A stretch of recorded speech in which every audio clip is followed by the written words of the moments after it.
ये वाला wave nature है तो वेव ऑप्टिक्स, वेव ऑप्टिक्स, ठीक है। तो पहले ये कहा गया था कि जो लाइट है वो रे मतलब छोटे छोटे पार्टिकल नेचर की होती है। उन पार्टिकल, देखो ये पार्टिकल हो गए छोटे छोटे, इन पार्टिकल को अगर हम मिलाते हैं तो एक रे बनती है। तो ये रे नेचर का हो गया, तो रे ऑप्टिक्स बनाया, ठीक है। और फिर बाद में बताया गया, जो हाइगन आया, हाइगन ने बताया क्या क्या कि जो पार्टिकल है वो, जो लाइट है वो वेव नेचर की होती है, वेव ऑप्टिक्स आएगा, ठीक है। अभी तो मैं आपको बस ओनली इंट्रोडक्शन है, इसलिए मैं इसकी डिटेल में नहीं जा रहा हूँ। मैं आपको बस ये बताना चाह रहा हूँ कि आप क्या क्या पढ़ना है 12th क्लास के अंदर, ठीक है। फिर आया डुअल नेचर। डुअल नेचर मतलब लाइट दोनों नेचर की होती है, पार्टिकल की भी होती है और वेव नेचर की होती है। ये डी ब्रोगली ने कंसेप्ट दिया था। तो आपको पूरा ये चैप्टर ही है तो हमको पूरा पढ़ना ही है। एटम, एटम तो नाम से ही हो रहा है, क्या होता है, smallest unit of any substance.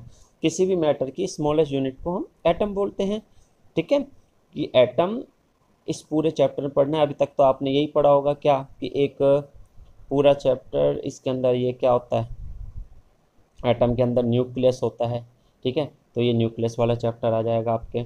इसके अंदर अलग अलग ऑर्बिट्स होती हैं जिनमें क्या होता है, इलेक्ट्रॉन रिवॉल्व होते हैं, ठीक है।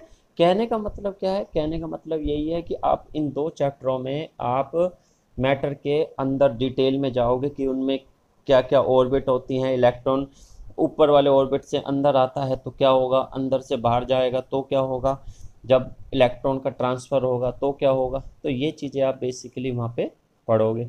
और लास्ट आता है फिर मॉडर्न फिजिक्स, जिसके अंदर आप, मॉडर्न फिजिक्स क्या होता है, देखो जब इलेक्ट्रॉन इन्वेंट हुआ था, इलेक्ट्रॉन जब इन्वेंट हुआ उसके बाद की फिजिक्स मॉडर्न फिजिक्स है। आपको पता होगा कि 11th क्लास में मैंने आपको तब भी बताया था कि जो फिजिक्स है उसको दो पार्ट में बांटा गया था, क्लासिकल फिजिक्स और मॉडर्न फिजिक्स, ठीक है। तो मॉडर्न फिजिक्स वाला जो पार्ट आता है उसमें atom, nucleus, semiconductor, gate. Gate क्या है, गेट आपके लिए देखो एक नया वर्ड आया, गेट। गेट होता है, आपने गेट नाम कहाँ सुना है, गेट है कि हम कहीं भी आने या जाने के लिए, अंदर आने या बाहर जाने के लिए गेट यूज़ करते हैं।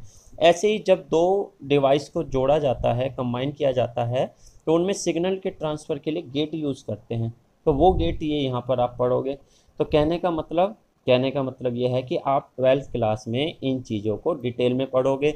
Electric field, magnetic field, electromagnetic field, alternate current, optics, atom, nuclear, modern physics और ईएमडब्ल्यू, ठीक है बेटा।